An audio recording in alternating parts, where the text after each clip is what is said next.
Well, Ben, welcome to your trilogy of books launch party, and we're all excited to hear what you have to say. I mean, as the person that's been, involved in helping bring these to life, I know that there is there's an arc to the story, but each book is distinct. One of the things you've done is give a sort of a catch-all title to all three, The Great Sea of Life, and I know there's a story that goes along with that that title, and I thought maybe you could start just by sharing, where that all-encompassing title comes from.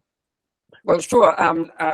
Actually, about 35 years ago, I was on one of two lecture tours for the State Department. If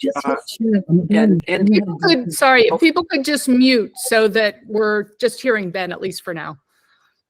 Great, thanks. Oh, okay, I'll start back over. 35 years ago, more or less, in the late 80s, I made two lecture tours of India under the auspices of the State Department. And as a representative, I was a writer, producer, and so-called on-camera talent for PBS. And I was to speak at the various production centers of our equivalent network in India called Doordarshan. And while we were in Mumbai, the State Department had arranged for me to go visit a location site for a Bollywood film that was being directed by one of the Kapoor brothers, very famous cinematic family in India. And it was a sort of Badish Rupa, Indian style.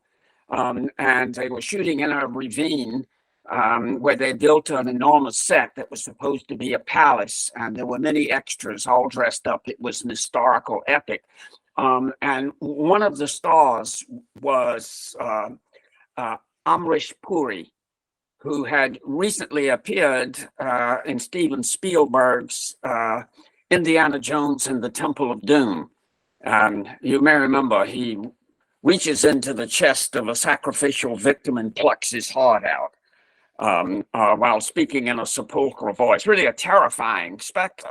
And when I arrived, they were just shooting a crowd scene, came to a conclusion. I was up at the top of the ravine. I started walking down, and they broke for lunch before I got down. And I immediately understood where I was to go, but it was equally clear that they weren't expecting me.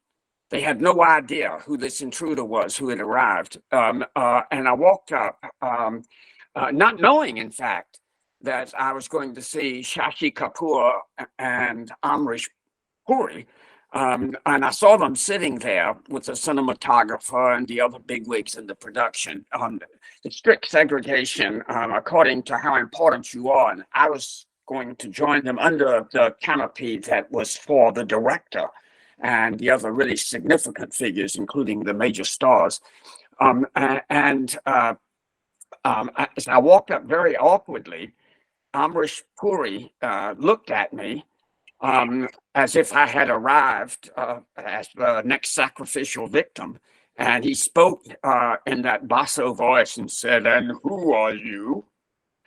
And I said, I struggled for a moment with myself about whether I should say, well, I'm a very important person from Hollywood or from the United States. But I was so cowed by his presence that I said, Mr. Puri, I'm afraid I'm a very small fish indeed. And he stared at me. And then he said, "In the great sea of life, Mr. Dunlap, all fish are small. Join us and eat."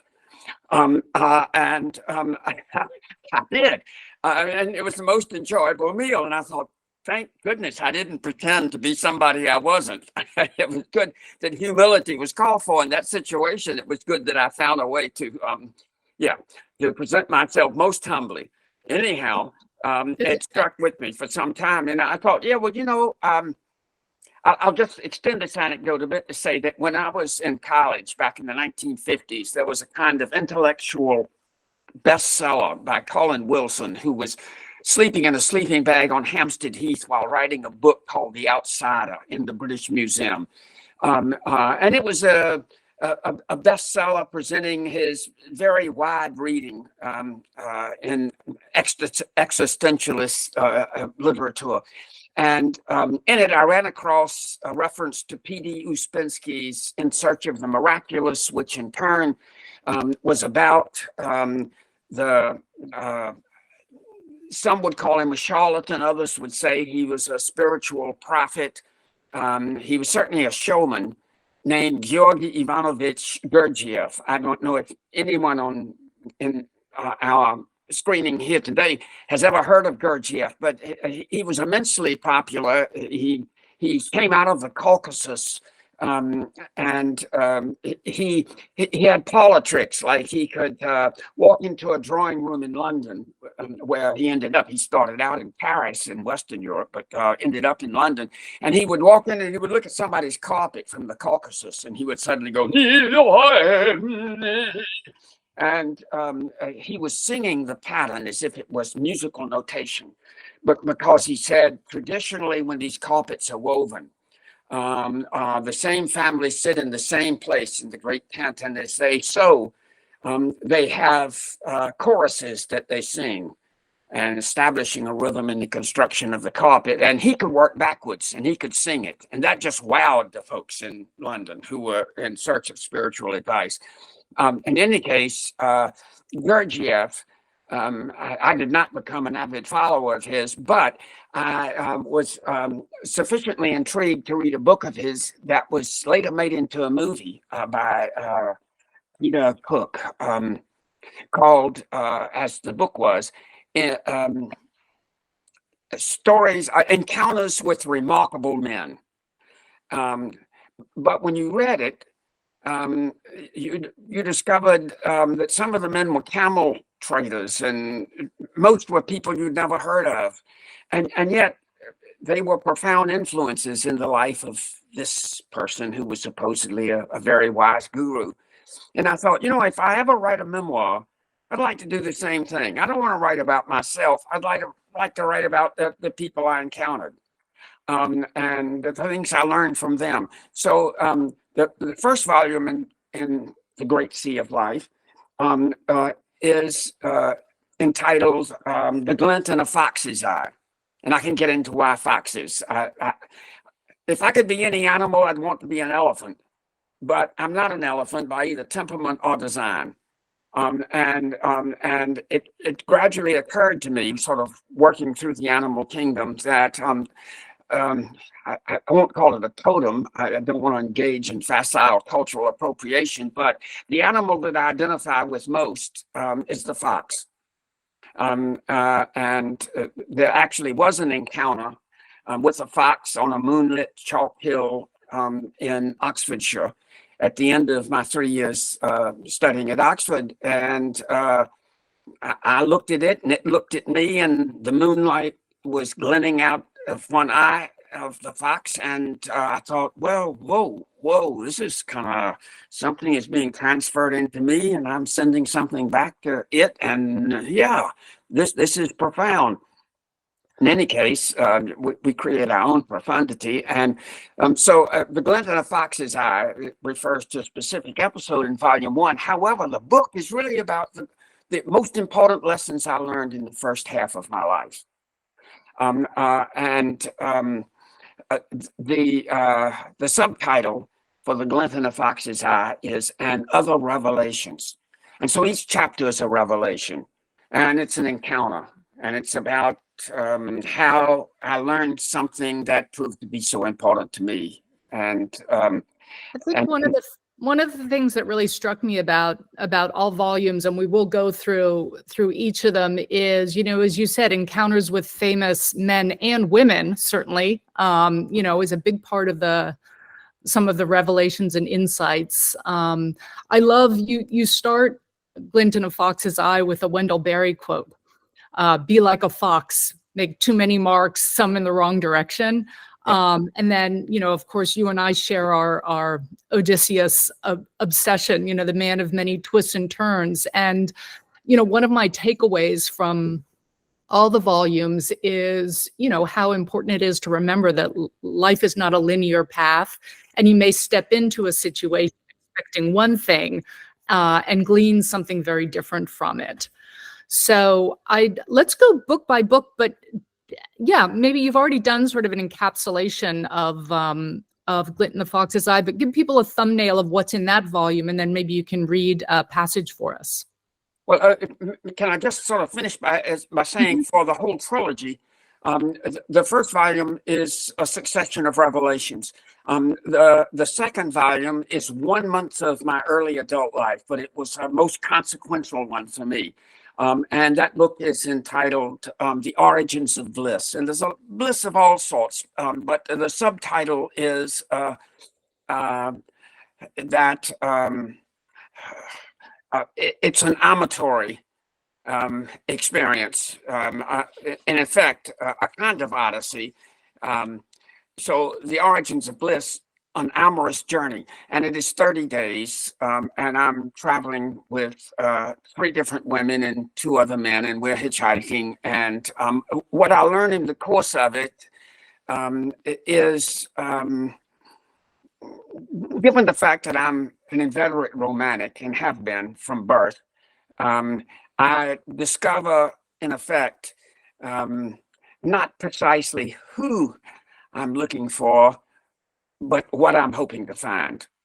And so that's it. It's different structurally. It's just 30 days. It's how did it tail, and that's based on something in which I recorded almost every breath everyone took. So I happen to have that document that I could dig up and refer to.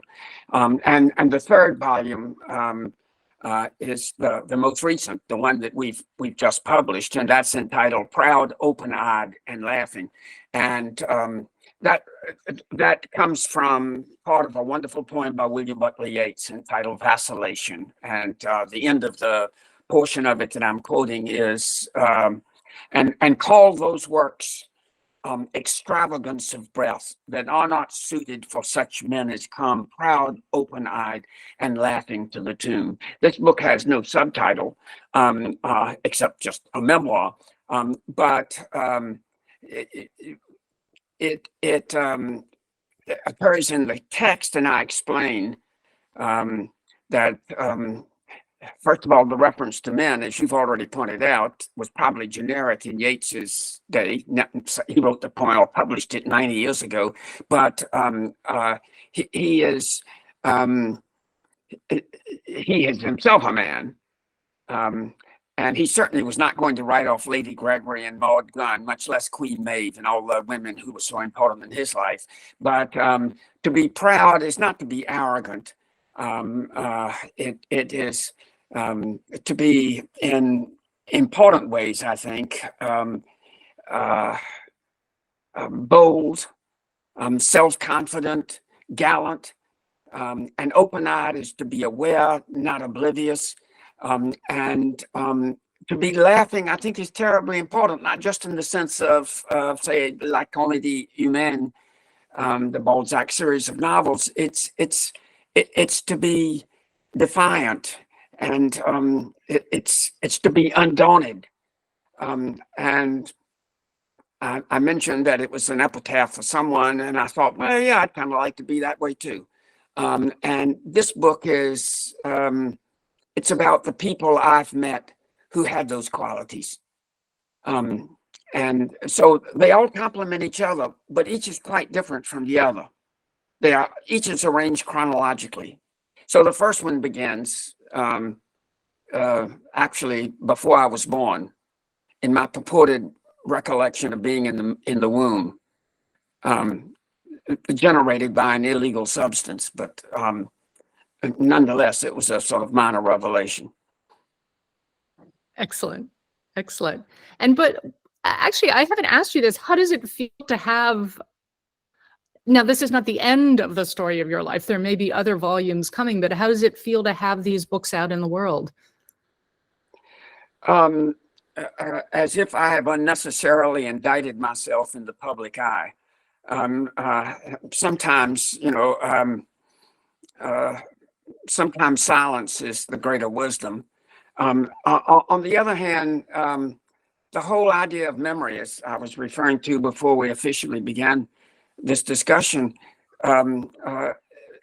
everything rushes over the spillway of time so rapidly, and anything that can be retrieved, it may be in some meta universe, it may be that everything lasts forever.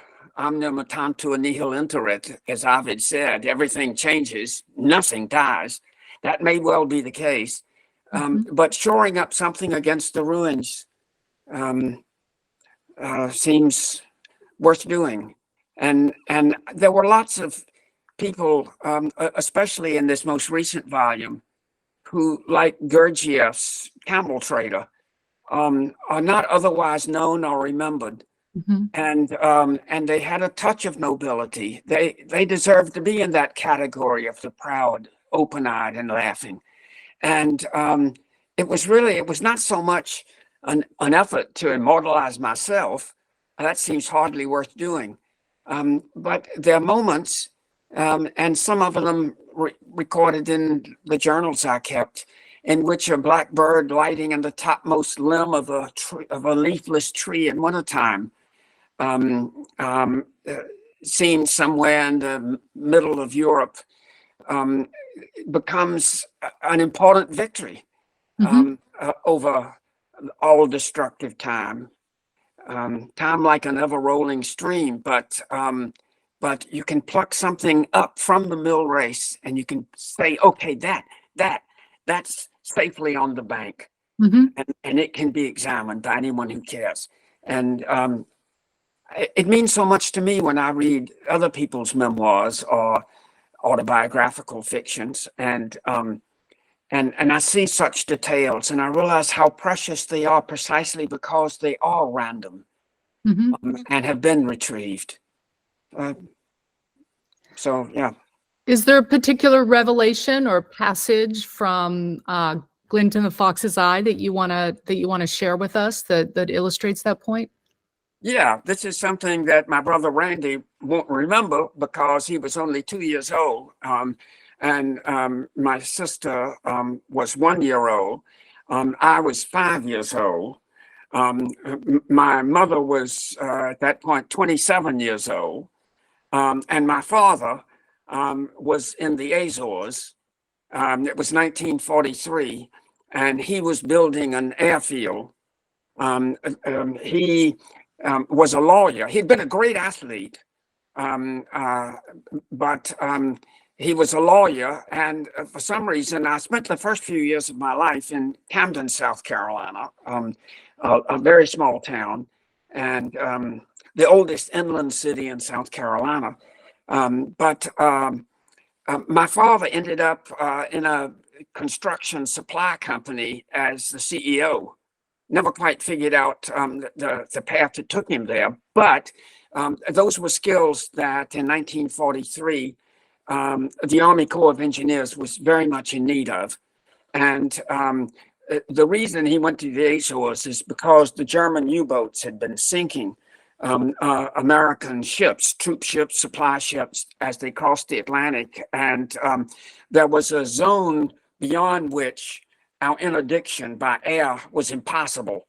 And the Azores were located so strategically that they would close that gap where the U-boat wolf packs were hunting American ships.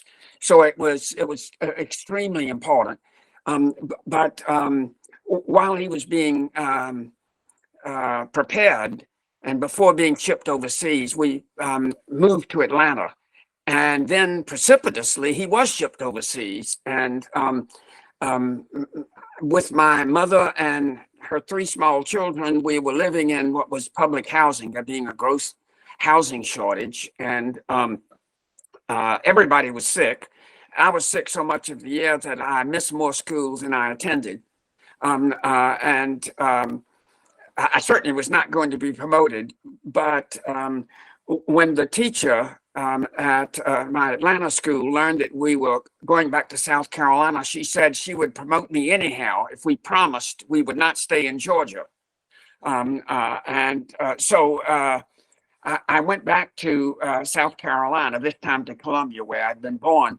Um, but in wartime, of course, delays are inevitable, and we didn't get back in time for the beginning of school. And I had started school because my mother, with 3 small children, had to park one of us somewhere. But she kept reading to me because though my father was a great athlete, my mother was very artistic, very literary, quite a good painter. Um, Although she had no musical ear, which is why I can't carry a tune. And when she sang Jingle Bells, it might as well have been Happy Birthday. You couldn't tell one from the other. But she loved poetry, and so I had her undivided attention for 3.5 years before my brother Randy made his appearance, and she read to me all the time. And though she liked Mother Goose and she read Mother Goose, she preferred Edna St. Vincent Millay.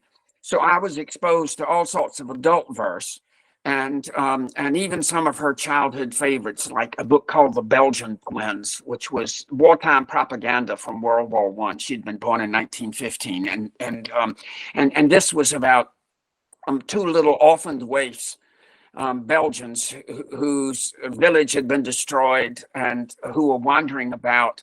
And my mother would read it aloud and weep as she read. And I'd cry too because she was crying. And so I had this sort of precociously developed emotional sense of what adults weep about and what thrills them and so on. I felt like a very strange small intruder into a realm in which I really didn't belong. But as a consequence of my illness throughout the 1st grade, I didn't learn anything at all. Wasn't a very good school anyhow. The only thing I learned, I remember, is that girls in rayon dresses were really pretty. They couldn't wear silk because that was for parachutes, but I had a weakness for girls in rayon. And when I finally got to my new school in Columbia, it was called A.C. Moore. I was entering the 2nd grade. I was a year younger than the other kids. I was 6, and I had learned the alphabet and I could sound letters, but I couldn't read. But besides, I preferred listening to my mother read. And I thought, well, even though I got there a month late, I would fake it until I caught up with whatever else they were doing. No sweat. But I hadn't reckoned with Eloisa Brandenburg. And when I arrived, I was sort of led to the threshold of the classroom 2D at A.C. Moore and abandoned there. And the teacher, with some annoyance, called me in. And I stood in front of her in the class. And she said, now look around the class and you see 3 circles of chairs. Do you know why there are 3 circles of chairs? I said, no, I didn't. And she said, well, the group closest to my desk are the best readers in the class, and they're called bluebirds. And the next circle, and this is where the girls in rayon sat, they're called redbirds, and they can read pretty well. And then there was a 3rd group over by the cloak closet who was sitting around in high bib overalls and sort of frocks that looked as if they'd been sewn from croaker sacks or something of the sort, burlap bags. And this is no exaggeration. They were called the crows. And bluebirds, redbirds, and crows. And, I wasn't sophisticated enough to say, well, surely in Athens or Rome or Monticello, there's this sense of democratic justice, but not in class 2B at A.C. Moore in 1944.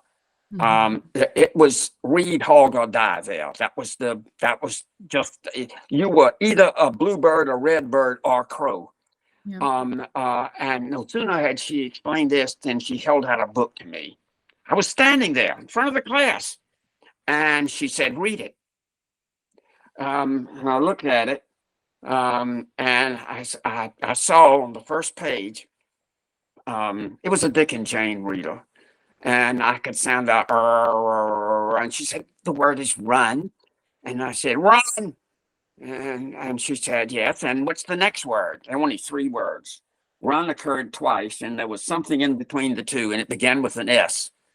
And I said, and she said, what is the dog's name? In a surgical tone of voice.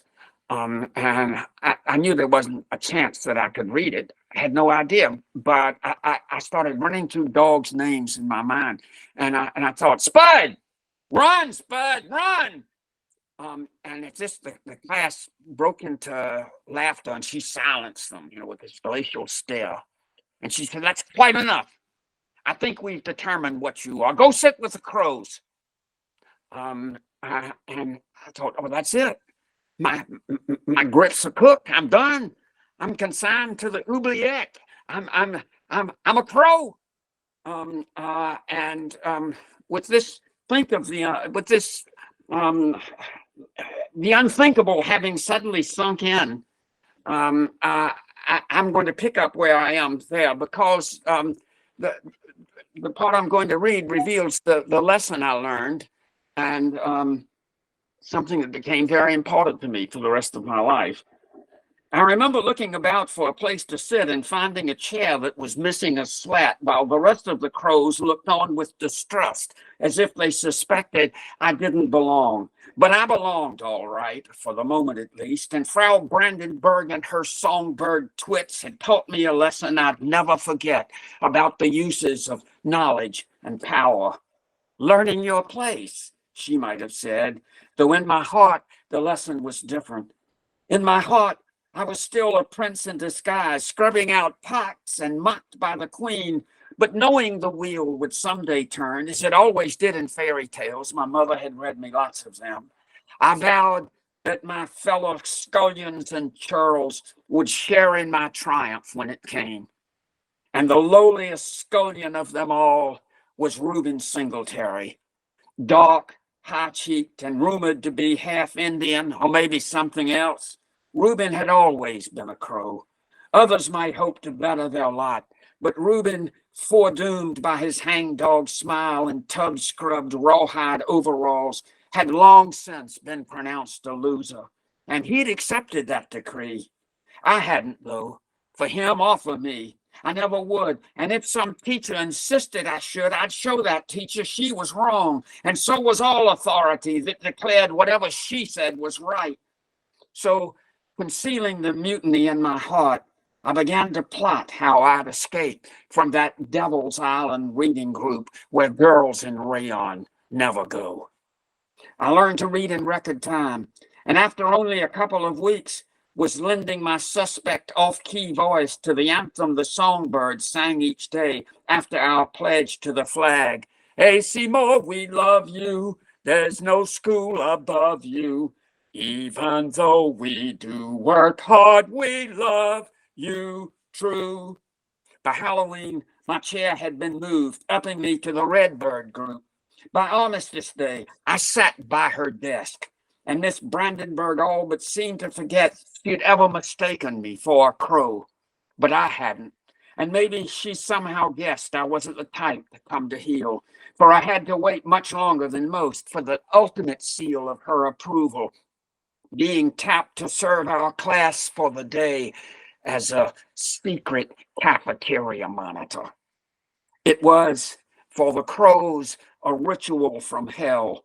Each morning at noon, we'd line up in the hall and march down to the cafeteria, and clandestinely every day a different duo, a girl and a boy, would assume the roles of covert spies, watching the manners of all the kids who sat at our long, dark trestle table. When lunch was done, but before our recess, we'd march in formation to our room where the monitors' names would be revealed, and each would issue a report. Who'd put an elbow down on the table? Who'd reached for the salt across her plate? Who'd sneezed while eating his succotash? The risk of being denounced was high, for Miss Brandenburg's code was Byzantine. If your knife had been placed on the side of your plate, its sharp edge out instead of in, if you'd slurped your soup or dribbled your milk or let your left hand stray from your lap for anything other than cutting your meat, you were sure to lose a recess or two. Unless you were a lefty, of course. Though like stammers, squints, and other such tics, a persistent lack of right-handedness was taken to be a sign of emotional instability. This is actually quite true. And according to one very widely quoted physician, quote, an unconscious revolt against authority, precisely what I was trying to hide.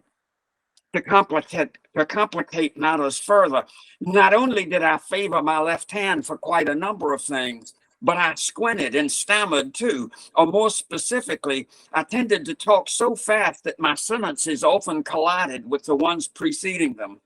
With issues like those in mind, it seemed prudent for me to toe the line, especially during lunchtime, with our watchful informers stealthily spaced so they could keep tabs on everyone. The only escape lay in grasping the rules, which, given a head start in your home, wasn't much harder than learning to read. I never got nabbed for the slightest offense, not even by Alma Big Stick Boggs, Miss Brandenburg's most dreaded stooge, and a regular on the safety patrol, who, according to rumor among the crows, had never removed her patrolman's belt, not even to bathe. But Reuben, he'd never had a chance. He didn't know what a recess was. Each day after marching back to our room, no matter who else the monitors nabbed, the final name had always been his. Alma would nod, the songbirds titter, and Reuben would flash his miserable grin while the rest of us trooped outside to play. I kept waiting to be appointed, but I must have been on some sort of probation because I finally got my shot. Only after waiting while everyone else had served at least once and some twice, including a few of the more obsequious crows. Though I knew it was only a matter of time. Her notion of fair play, such as it was, would oblige her to choose me sooner or later. So I'd waited around until December, when not long before Christmas vacation, the fateful moment arrived. And shortly before the school day began, Miss Brandenburg asked me to lend a hand in moving an easel into the room. But no sooner were we alone in the hall than she looked both ways and gravely said she had something more to ask of me. Feeling puny but seditious, I stood there as she lowered her voice to say she had chosen me to serve as one of the secret monitors. Today, I whispered back at her as she narrowed her eyes with a nod. I knew why we were whispering. We were fighting a war all over the world to guarantee such freedoms as ours. I nodded too. I understood. When she lined us up in a couple of hours, I maneuvered to get Reuben next to me, with both of us near the end of the queue, assuring he'd have a ringside seat for something I hoped he'd never forget. My sister thug, whoever she was, would be sitting a long way off from us, and at my end of our table that day, I was going to be the law. Everything went according to plan. Looking as casual as I could, I warmed up with some peccadillos, leaving my napkin by my plate and letting my cornbread scatter about.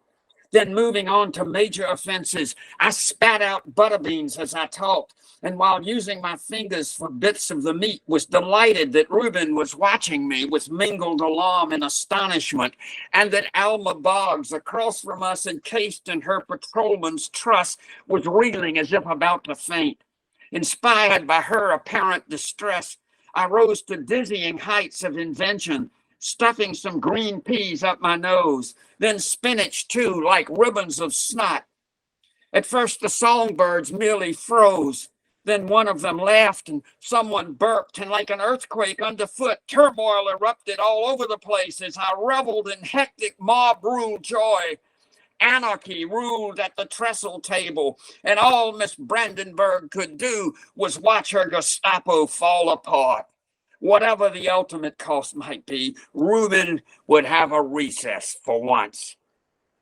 I clung to that thought as long as I could, which was probably less than a minute more before Miss Brandenburg got to her feet and stiffly herded us back to our room. That was fine with me, I told myself. I'd run out of ideas anyhow. Miss Brandenburg seethed as she stood by her desk. Class, she choked when we'd taken our seats. Sorry to say, she sputtered and stopped before she resumed. Did one of our monitors let us down? I don't intend to call on him. I'll call on the one who did her job. She looked like a hangman dropping a trap as she calmly, emphatically uttered the name. Alma Boggs, I'm calling on her. Alma Boggs! I'd been double-crossed. She was sitting across from me all the time. I only caught one person today, she simpered with her vindictive lisp. Bernie Dunlap ate like a pig. She pointed at me self-righteously, and a wave of derision loomed over my head, became a crescendo, and thundered down. Pig, pig, he ate like a pig. I was blindly furious with myself, galled to have been so completely outwitted. Even Miss Brandenburg chuckled out loud, and from near the back where the cloak closets were, burst forth the loudest laughter of all, from lowly Reuben Singletary, unable to see that what I'd done was for him and for all the outcast crows doomed to lose in the etiquette wars with monitors and safety patrols and the tyranny of the songbird groups. And then I made the debacle complete. I jumped to my feet and semaphored. Well, I got somebody. I got her too. Alma Boggs, I got her too. But Miss Brandenburg merely waved her hand. We don't need a report from you today, and you'll stay in from recess for a month. So the rest of the class trooped out to play, including Reuben Singletary, who must have blinked in the noonday sun like the prisoner of Chillon, while leaving me with my head on my desk, scalded by chagrin. And that's I would repeat this.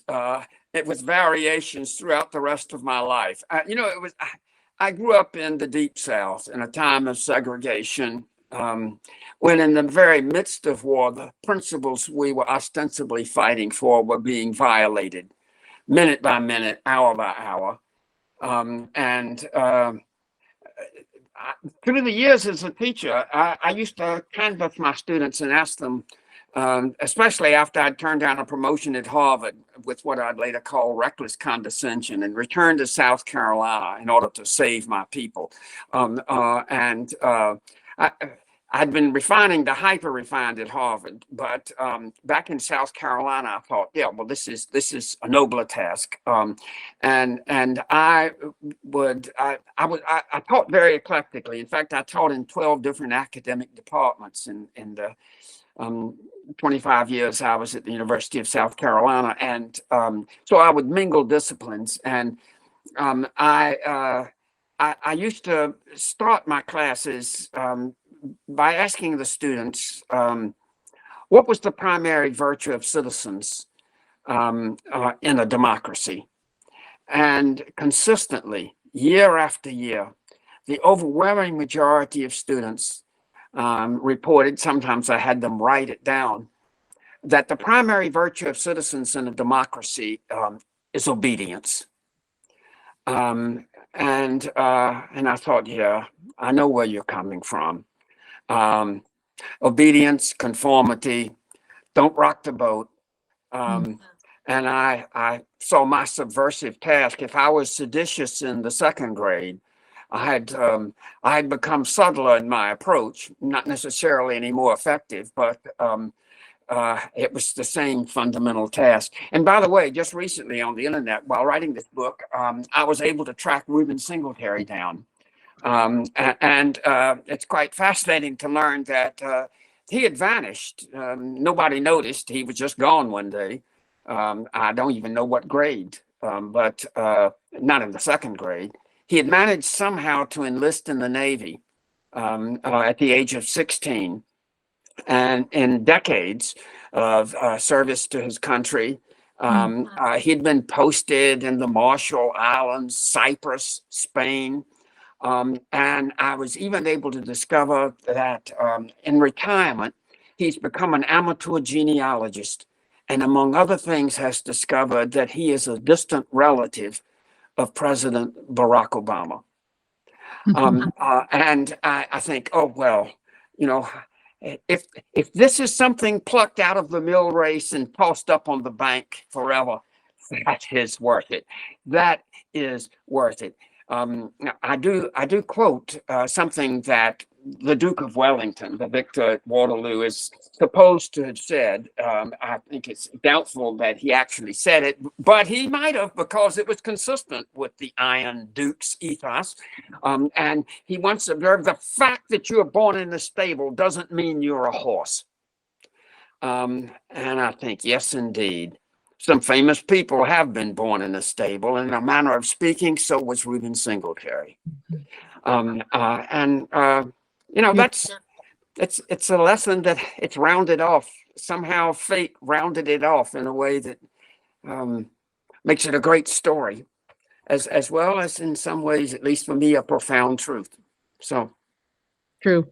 And that's a thread that runs throughout these tales. I want to turn now to the second volume, The Origins of Bliss, and you recount, this is part of your time going to the continent as a Yank overseas, and you have many wonderful stories of encounters, and as you quote Ferlinghetti and his descriptions of fantasies and flameouts.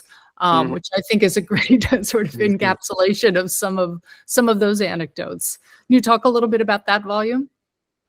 Yeah, this is the 30 days. It was a wonderful time, 1959, to be in Europe, but not necessarily for a Yank at Oxford, because in the aftermath of Suez, and our insistence on being repaid for every penny of the Lend-Lease bonanza that we'd presented to our ally in World War II, who, seeing us oppose their effort to retain their empire in the Suez Crisis, and then pressing them financially for repayment of our Lend-Lease awards. Yanks weren't very popular by and large. There was, especially at Oxford, anti-Americanism was rife.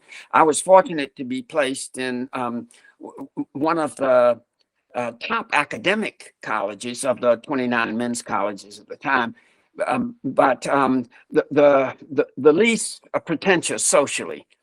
We didn't have that many titled customers.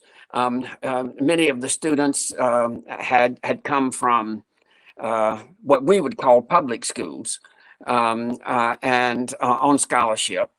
And I made some great friends there. Among them, one who now has a title, Melvin Bragg. I don't know if anybody listens to In Our Time podcast, but he's still going strong. Another was Alan Coren, who later became editor of Punch. And I have a long chapter about San Francisco in the first book. He was one of the wittiest people on this planet, and certainly the wittiest I've ever known. And on the whole, I was very happy, but I was woefully celibate in my first term. Oxford has 3 8-week terms a year, and in between my first and my second term, there was a 6-week break, and at the last minute, I took off for the continent, and landed in Paris.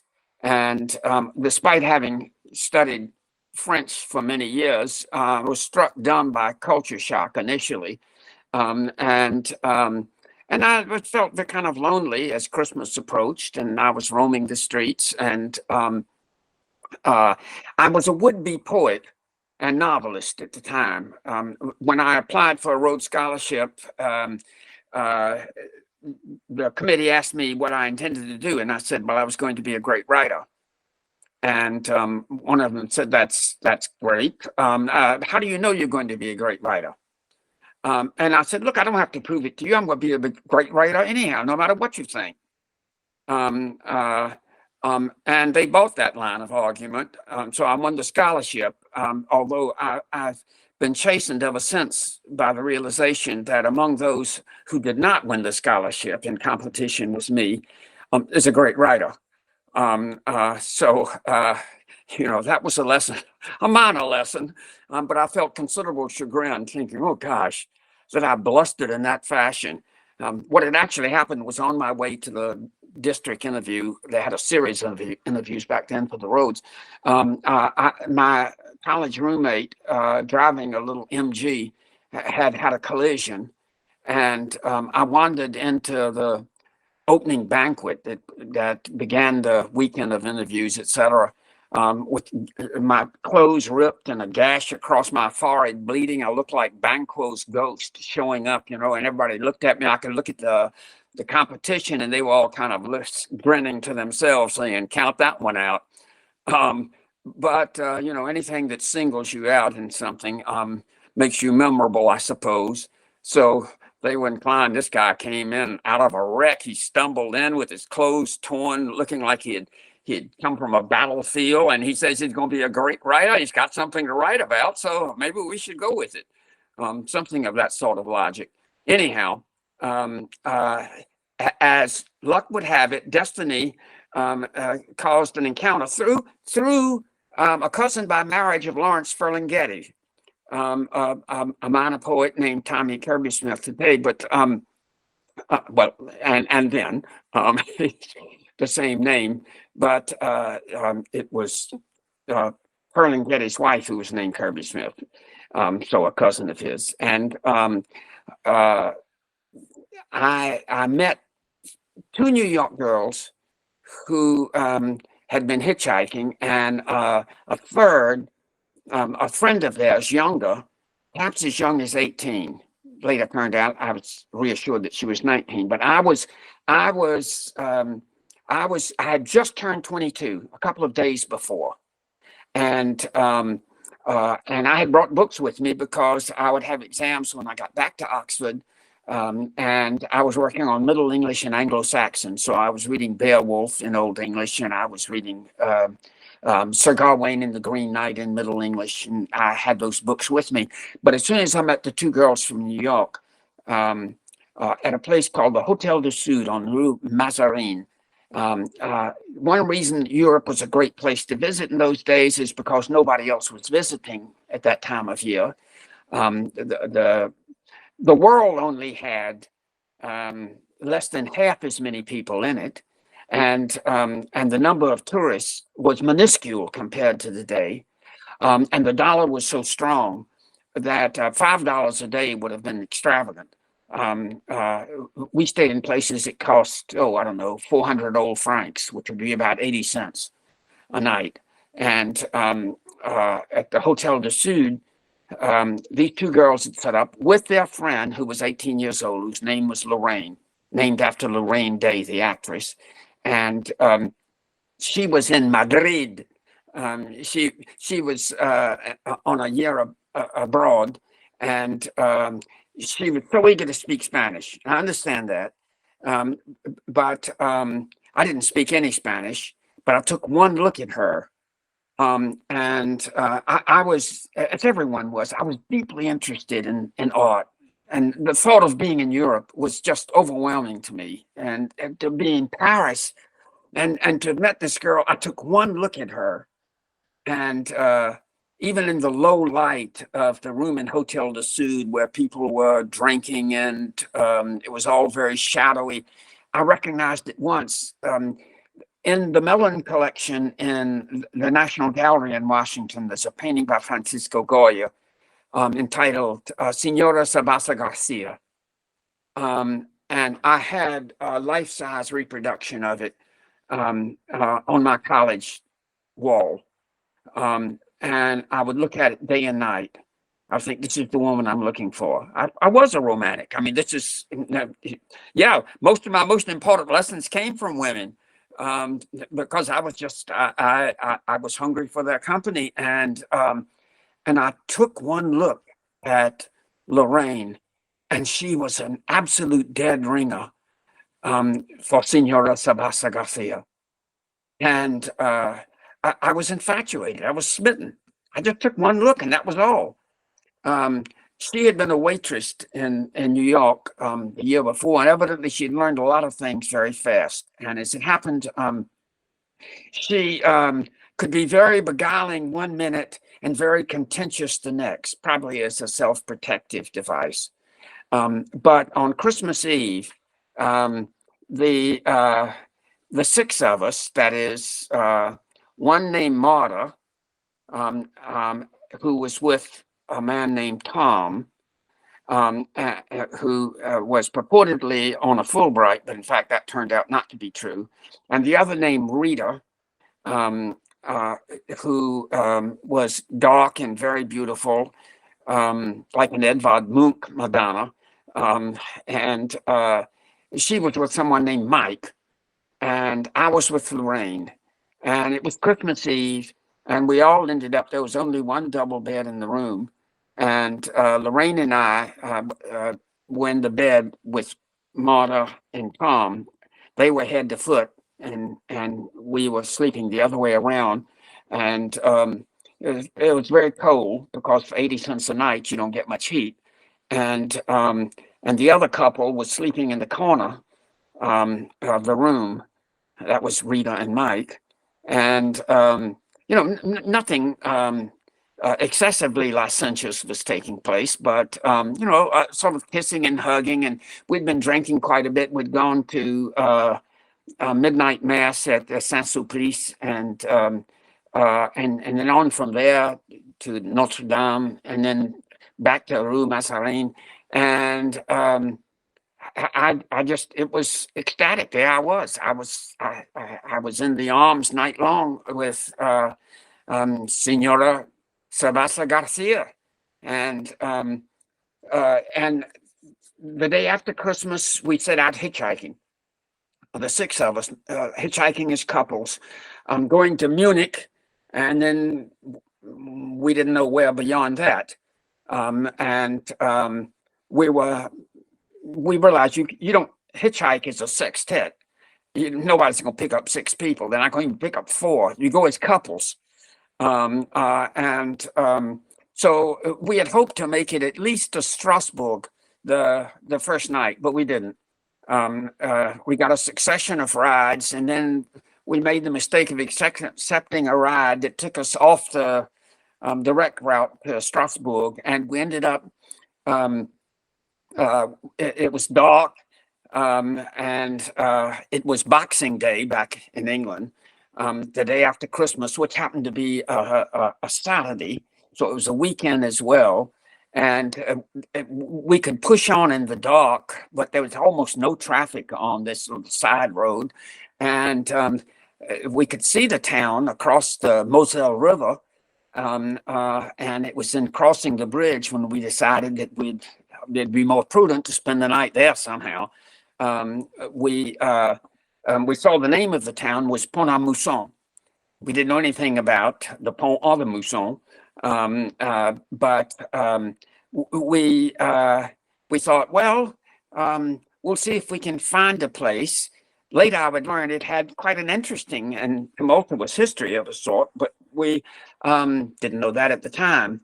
And I'm going to pick up the story for this brief excerpt at just that point. Remember, the subtitle of this is An Amorous Journey. I need my Walgreens glasses. But we knew none of that when we arrived, footsore and somewhat bedraggled, and possibly as a consequence, finding it drab and somnolent as we made our way to a little square, apparently in its center, where we spotted a small hotel, at which, with no objection from Lorraine, I asked in schoolboy French for une chambre pour deux personnes, one room for the two of us. Had I been asked to explain, I would probably have said I made that request because it was cheaper or safer, or what I assumed the others were doing, or because I believe she trusted me and was no less eager than I to reprise our previous sleepover. And quite honestly, other than that, as in the case of Sir Gawain, my intentions were, as I would have maintained at the time, both honorable and amatory.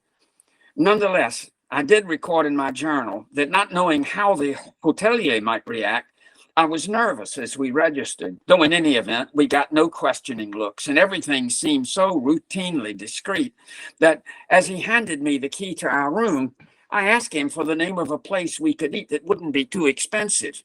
He nodded and named a restaurant nearby, providing some simple instructions.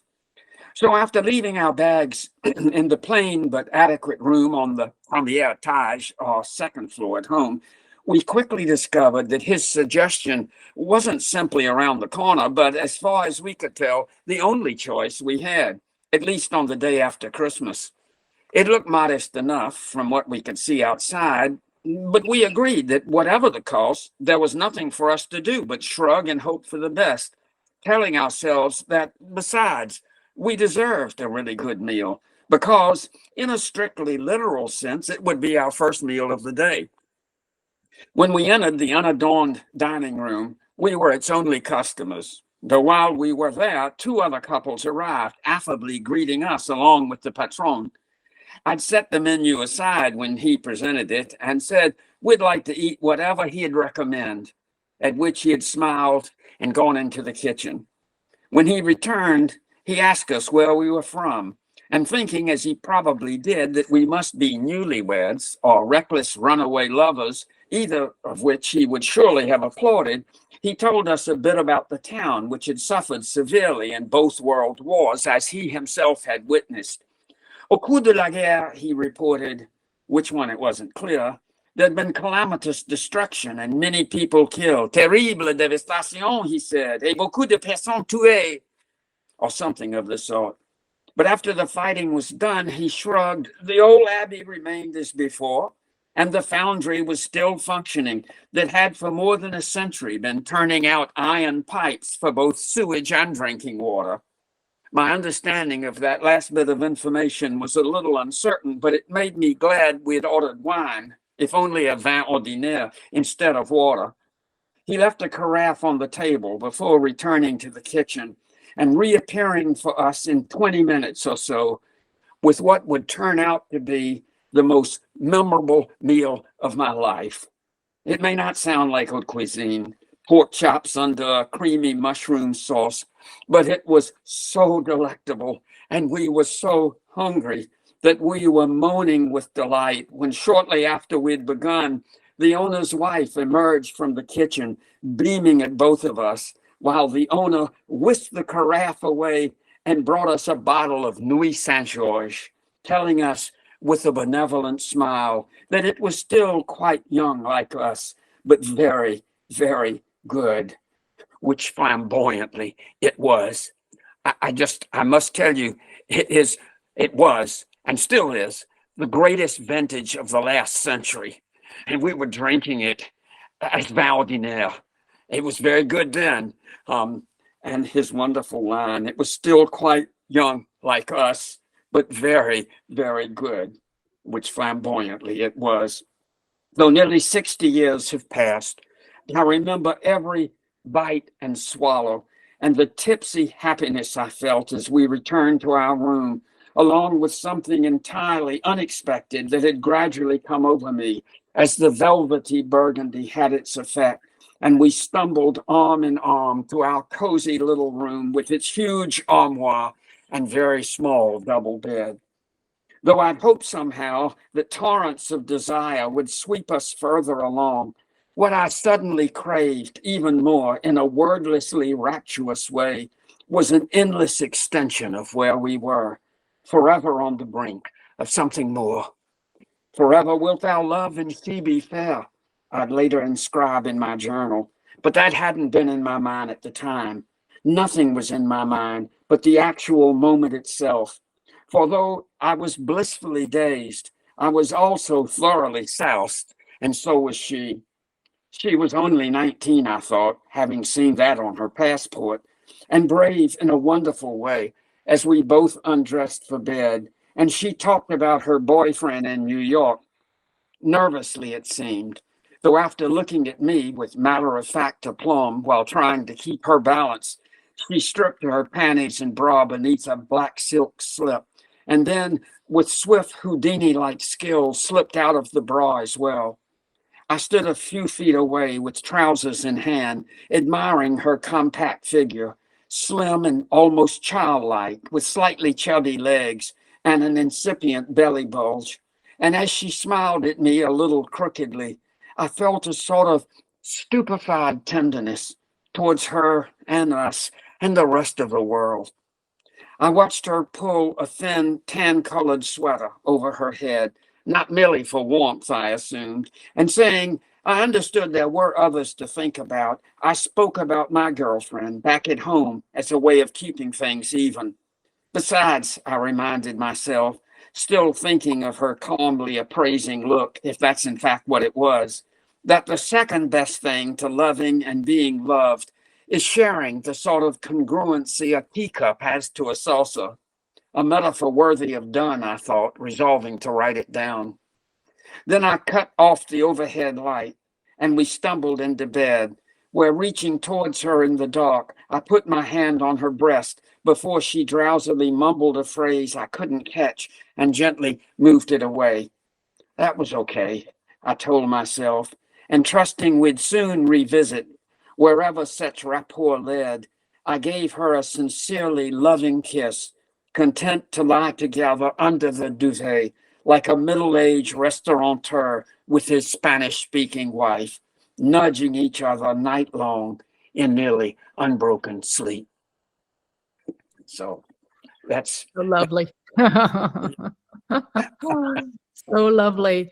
I want to just, we're at 5 minutes past the hour. So for anybody that would, I just want to make sure there's an operator. We have such wonderful people on the call. If anybody wants to jump in with questions and comments in case you have to hop, I just invite you to do that. absolutely, yeah. Ben, look, I'm going to have to cut out, but I just want to say I can listen to the sound of your voice forever. And this has been so joyful listening to you read from this book. I want to congratulate you and I want to thank you. What a my face hurts from smiling so much. This was just beautiful, and it's so good to see you. And I just want to say thank you to you. Peter, the same to you. And I was actually, knowing you were listening, I was thinking, I mean, Francophone as you are by birth, yeah, it's such a wonderful world that you remember and that I remember, and that it's not there anymore. I mean, not the same world. And yeah, wonderful to see you, and please, all my love to your entire family. Thank you, Ben. I'll be in touch very shortly. We're going to get together for a one-on-one call. I'm looking forward to it. It's great to see everybody. Thank you. And Tamsin, thank you for all your work on this. Thank you. Thanks, Peter. Excellent. Does anybody else want to hop in? Yeah, I do. Ben, I again. Hey, Eve.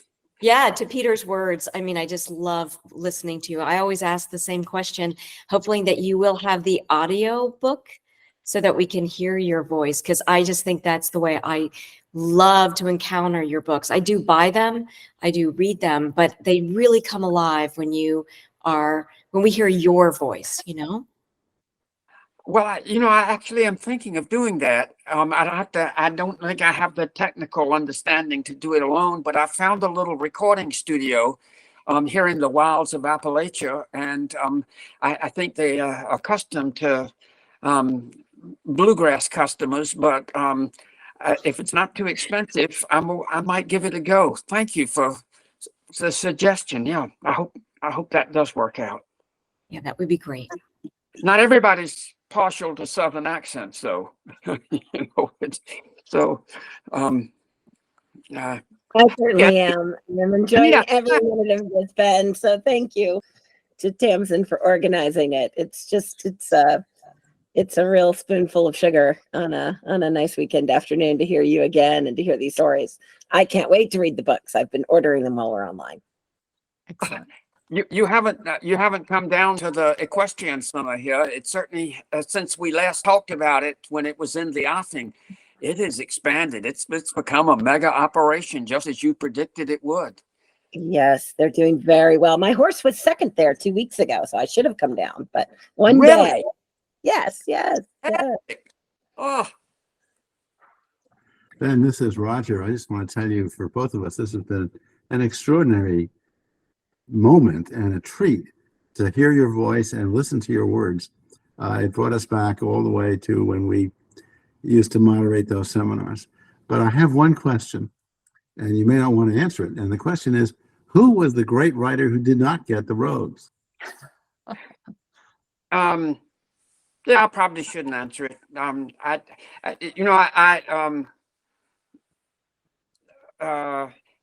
He's not a great writer. He's a good writer, but he's, Okay. you know, So you're absolved.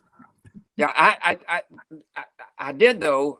I became not calling him a friend is too much, though. We met on a number of occasions, maybe a half dozen occasions. And the last was not long before he died. William Styron Oh, yeah. had written about trying out for a Rhodes and not getting it. And saying to himself, well, I guess I might as well just go write a book. And I did see him with my wife, with Ann, and he had come to visit an old friend. He'd started out at Davidson College in North Carolina before transferring, and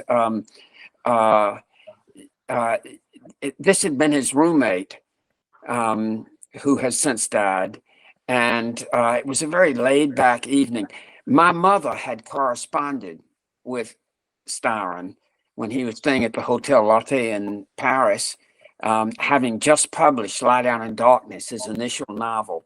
And they had talked back and forth for some time, and corresponded back and forth for some time. And in chatting with him, he actually reminded me that he had failed to get a Rhodes. And I said, yeah, well, I had failed to write a great novel. And there was a nice sort of exchange. And then I said, you know, my mother corresponded with you. And he said, what? And I described what I knew of it. And she had written him saying, this is a truly brilliant novel. At a time when only Dorothy Parker and one or two others had seen it. I mean, it was so new and nobody thought, well, this is going to be one of our great writers for the next half century. And my mother had said, this is a really wonderful book, but it's got too much sex. And Styron said, oh, now I remember who you're talking about. and he seemed to actually remember. And I just thought that was, by the way, my mother was, she looked like a cross between Hedy Lamarr and Vivian Leigh. Wow. She was very beautiful, and she did have a Southern accent, but a beautiful one. And once when she had visited me in England, she was flying home on BOAC, and the stewardess had come back to her, then called a stewardess, now a flight attendant, and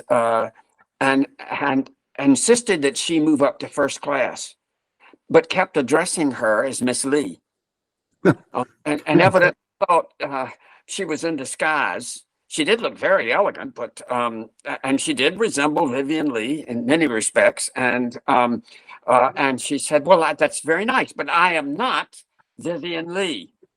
And in effect, the answer was, "Well, that's okay, Miss Leigh. We just want you to be as comfortable as possible." And I thought, well, did they think that she was sort of using her Gone with the Wind accent while flying back across the Atlantic? Really? But she was a memorable figure in lots of ways, and I was very pleased that William Styron, despite failing to get a Rhodes, remembered my mother and had become a great writer too. Right. And there's some great photos in the first volume, including of your mother. Oh, I'd forgotten I had a. Yeah, that's right. Yeah. Yeah. Excellent. Excellent. Well, I would posit that you were exactly accurate in your statement to the Rhodes Committee, and you are indeed a great writer. And it's our enormous pleasure to get to read your words. Okay. And I also agree. It needs to be an audiobook, and if we need to GoFundMe or whatever to make it happen, please let us know. We would love to make it possible. Well, Joe, I glory in your praise, and I love your work. I can't wait for the next book to come out, because your first one was a huge success, and I got to read it before it was in print, and I thought, yeah, well, at least I can recognize good writing when I see it. If I can't produce it on my own, I can certainly recognize and applaud somebody who does. So, Well, thank you. My next book is at my agent's now, so fingers crossed. wonderful. You're here.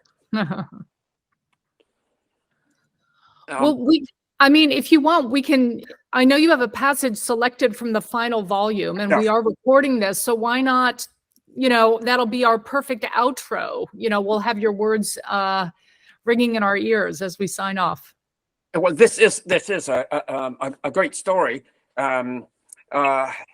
It's in a chapter. It's in Proud, Open-Eyed, and Laughing, and it's a chapter entitled "A Gleam of Splendor," which is a phrase that I've lifted from a Pindaric ode. Pindar, the ancient Greek poet, specialized in odes, actually kind of defined what an ode should be, and he wrote odes for people who were really famous in his time, and many of them were Olympic athletes who had, won the chariot race or something of the sort, and this seemed a proper title for what I'm going to read. I'll start at the beginning and then I'll skip over a bit. And it occurs to me, I'm looking at a picture of myself on the screen, and I see I'm wearing an Indiana Jones hat. That hadn't occurred to me when I put this on. And I also see that over my shoulder, there's a picture of Dante, and that's not a plant. I had studied Dante. I read the Divina Commedia for the first time. I even worked all the way through it in Italian, medieval Italian, and I can quote large chunks of it still. But I told my class at Walford College that they were going to read the entire Divine Comedy, and that was for the simple reason that it is the greatest single effort of the human imagination. And I was about to give my last lecture summarizing and justifying that statement, and that's sort of the point of departure. On a mid-morning in November of 1998, I was sitting in my office in the Olin building at Walford, about to deliver the last of that semester's lectures on Dante, when the outline of a hulking figure appeared in the open doorway. How can I help you? I asked, thinking it must be an offensive lineman from the college's football team. I hadn't seen anyone else that big walking around on campus. What are you getting ready to do? I asked, thinking what are you getting ready to do? He asked in a peremptory way. His voice wasn't that deep, but it sounded too mature to belong to one of our students. Well, I'm getting ready to lecture on Dante, I answered somewhat testily. What about you? Never mind about me, he growled. Do you mind if I sit in? Who are you? I asked. It was now time for my class to begin, and he was still blocking my exit. I'm Jerry Richardson, he said in the same assertive way. Oh, yeah, I thought. Though we'd never met, I knew his name well enough, and the year he had graduated from Walford, which was 1959, the same year I'd left Sewanee. He was a legendary alum, a barber's son who'd gotten a football scholarship and become a little All-American before being drafted by the Baltimore Colts during his senior year. And in the following season, he'd caught a touchdown pass from Johnny Unitas in the NFL championship game. Nearly everyone at Walford knew the rest, including how at the end of his second year, he'd asked the Colts for a raise, requesting, quote, a 5-figure sum. But when presumably to make a point, they offered him only $9,750, he decided to retire and used his bonus money to buy a Hardee's franchise instead, often working the grill himself to show how it was done, and gradually, burger by burger, parlaying that solo venture into a fast food empire. Then he had founded an NFL team of his own, the Carolina Panthers, and he was, as I also knew, a potential mega donor for the college. I rose to shake his hand while he waited for my answer. Well, I don't know, I stammered. Are you interested in Dante? I'm interested in you, he said. Oh, okay, I see. Well, that's fine with me. There'll be some seats in back. It was a sort of small kid, little amphitheater of a classroom. And I soon forgot about him. I got carried away, and I was trying to justify my encomiums about Dante. And when it was over, the class departed, and Jerry was waiting there and wanted to take me out to lunch. And I pointed out that maybe he should go with me to the faculty club, because if we went to the country club as he had proposed, I didn't think they would let him in, because he didn't have a coat and tie on. And he said, oh, I think they'll let me in. I didn't realize it wouldn't exist but for his largesse. And they did let us in. And in the course of our meal, he talked about this and that, and then he got down to business. And he said, do you mind if I ask you something personal? And I said, well, no, that would be fine. He said, are you spiritual? I said, am I what? And he enunciated very carefully, are you spiritual? I said, spiritual? Oh, well, yeah, I was lecturing on Dante. Sure, yeah, I'm spiritual. You ever been in an NFL dressing room on a game day? I said, now let me think. I don't believe I have. And he says, very tense, very tense. And he said, now, when we have home games, we spend the night, the whole team, the night before the game, in the downtown Hilton Hotel in there in Charlotte. And early the next day, we have a team meeting. And I have somebody who makes a couple of remarks. You ever heard of Evander Holyfield? I said, the heavyweight champion of the world? Yeah, sure, I've heard of him. And he said, yeah, well, I got him. And I said, well, that's great. And he said, and Dr. Billy Graham, got him too. I said, well, I suppose that's even better. And he said, well, this season they hadn't been able to bring home the bacon. And that's why I want you. I said, what? He said, I want you to speak to him. I said, oh, I'm not sure the American Association of University Professors will let me do that. He said, thank you, I'm going to be in touch. And a couple of days later, I got a handwritten note from him.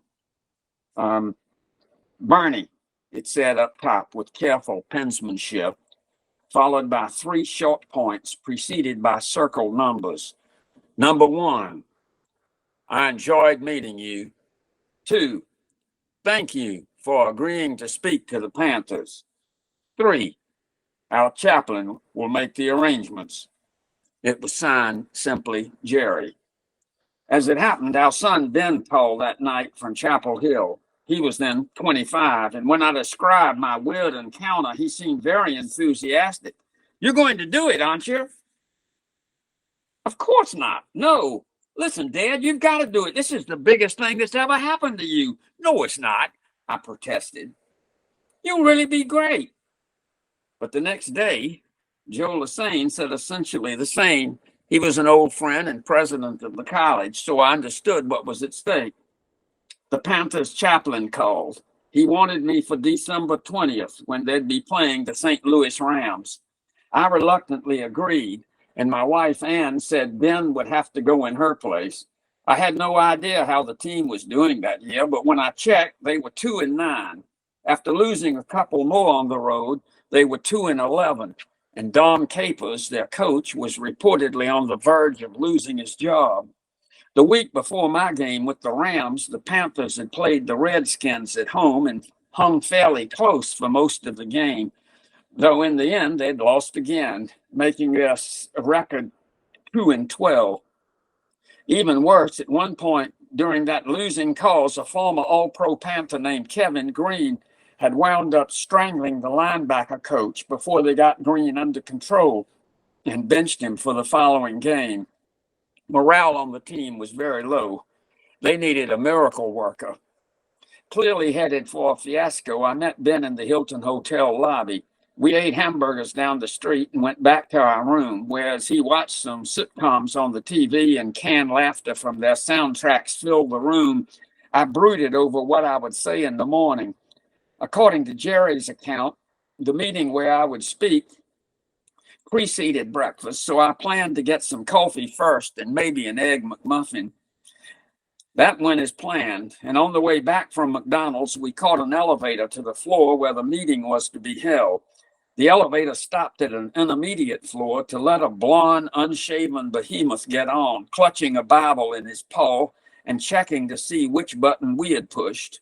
Then, as the metal doors closed, not acknowledging us, but possibly wanting us to hear, he uttered a despairing groan. "Shit," he said in 2 long syllables while Ben and I stared straight ahead. He lumbered off when we stopped again, and we followed him down the corridor to a carpeted conference room with a podium at the head of an aisle between 10 rows of chairs. The chaplain stepped forward to welcome me very quietly and said he'd lead a prayer or two before introducing me, which was when I first learned that I was to preach at what would be, in effect, a religious service. It made perfect sense in a way that men engaged in a dangerous game would look for a supernatural edge, but I realized with sudden alarm that everything I had been planning to say was completely beside the point. I wasn't sure about the heavyweight champ, but if Dr. Billy Graham hadn't been up to the task, who in God's name was I? The team slouched in by 2s and 3s. And just before the service began, Jerry himself came in and took a seat beside the doomed Dom Capers, who had a clipboard under his arm as if he was planning to take notes. Hugh McCall had entered with Jerry and sat down on his other side. I knew him only slightly, but he had traveled to Europe along with my wife and several of her friends in a group tour back in the 50s, and he was married to a distant cousin of mine. His presence wasn't entirely a surprise because he was both a friend of Jerry's and a backer of the Panthers, who in the previous year, as Bank of America's CEO, had moved its headquarters from San Francisco to Charlotte. We all shook hands, and I went back to stand beside the chaplain with my mind entirely blank. After a combination of prayers and announcements, I was introduced, and I walked to what was now the pulpit. I wasn't speaking from notes, so channeling my former high school coach, E.T. Pete Borders, I stepped into the aisle to get closer to the team and said a few vaguely encouraging things about putting on the whole armor of God, fighting the good fight, doing what good you could, and keeping your eye on the ball. They looked as if they'd been harpooned, shifting about in their chairs and waiting for me to be done. So I tried a risky running back's maneuver that almost invariably loses a lot of yardage. As reversing field, I double back in the other direction. "But listen, man," I said in a rousing voice, as if renouncing all such platitudes like those I'd just been spouting. "Let's put things in perspective here. Do you really suppose that God the Father Almighty, creator of the universe, cares any more about the outcome of an NFL football game than he does about the fall of a random sparrow?" "What the hell?" I heard somebody mutter. I glanced and saw the looks of concern on Hugh and Jerry's faces. Dom Capers was scribbling something down. The chaplain took a step in my direction, and I saw that I would shortly get the hook. "On the other hand," I quickly ducked and spun, reaching back to my own ill-fated playing days and intimate acquaintance with defeat. "On the other hand, if it's late in the fourth quarter and you're down by a touchdown, say, and you know you've been playing a lousy game, when you're battered and tired and sick of losing, angry at hearing some boos from the crowd and furious with yourselves. And you're reaching way down inside for what I was left in the tank. And when one of your defensive backs covering a long post pattern pass stretches out his fingertips, maybe just an extra half inch, and managing to tip the ball, he snags it and starts back down the field, jukes and feints, and takes it in. And then as time is running out with the scoreboard reading 13-all, you stop them cold on 3 straight downs, and with less than a minute on the clock, instead of just settling for overtime, you hammer it in and kick the extra point. And 2 plays later, the whistle blows, and the fans are all in ecstasy because, believing together in yourselves, you've not only won a football game, but shown what sort of winners you are. I paused, about to borrow from Jerry's own manner of speaking, or that of the man on the elevator, scanning the faces glued on me. Then I raised my voice to crank the next lines out. Do you think that God Almighty, creator of the universe, cares about that? Knowing I had them with me now, I soared to a mighty conclusion. You bet your sweet ass he does. There were thunderous cheers and guttural noises, and several were on their feet. Not looking to see what Jerry or the chaplain thought, I wiped my brow with my sleeve like a preacher in a revival tent as the pregame gathering came to an end. On their way to breakfast, my congregation mostly steered clear of me, which I took as a sign of deference. I thought my son looked stunned by what had taken place. At breakfast, we sat with Hugh McCall and the quarterback, Steve Berline, who was seeking investment advice. I knew better than to talk too much. Afterwards, we went to the game and sat in the owner's box, which was like sitting with a Roman emperor in the Colosseum, watching plebeians in the stands twisting their heads around to stare up at his box. And at one point, by a weird coincidence, Ben and I looked down some 10 or 15 rows to see my nephew, Thomas Sneed, who was living and working in Charlotte, gazing with wonder up at us. But then the game got underway. As the only current owner who'd played in the NFL, Jerry had placed his box behind the goalpost so he could read the splits. And I'd been warned that during the game he would be too involved for small talk, which made it much easier to endure the fact that following my inspiriting remarks, the Panthers had taken the field and played what must have been their worst game of the season. By midway through the final quarter, they were losing 13-6 to one of the only 2 teams they'd managed to beat earlier in the season. There were even some boos from the fans as the Rams were moving the ball again, making it look effortless. In a play designed to put the game on ice, they ran a post pattern deep and threw to what appeared to be a wide open receiver. But the Panthers' defensive back, reaching down deep inside him, was able to stretch his fingers out and, tipping the ball high into the air, grab it and, with a stellar, determined display of broken field running, take it to the house to tie the score. The crowd was suddenly on their feet, and down on the field, you could see the thought floating like comic strip balloons over the home team's heads. Whoever the hell he was, that Reverend Cat this morning wasn't just a preacher, he was a frigging prophet. It's all in the record book. 20-13. The Panthers did get it back on downs. They batted their way back down the field. And as time on the clock expired, they hammered it in to win the game. I felt sorry for Evander Holyfield and Dr. Billy Graham, but as I would modestly insist to Jerry later that day, I was merely the vehicle. This is all absolutely true. And I think the mojo is still intact, but Jerry was obviously saving me for a special occasion. And I thought in 2016, when in Super Bowl 50, they played the championship game against the Denver Broncos, I thought he would call on me.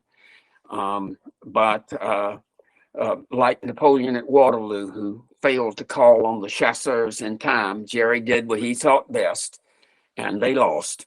And as far as I know, he's now dead. And he's been through some controversies and losses himself personally, and that's part of the chapter about him. But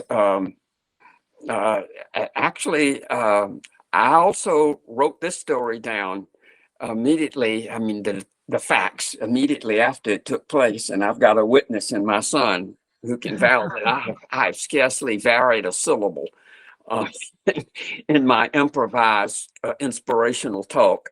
Well, I think you have every right to spike the ball after that one, Ben. So, goalposts for you.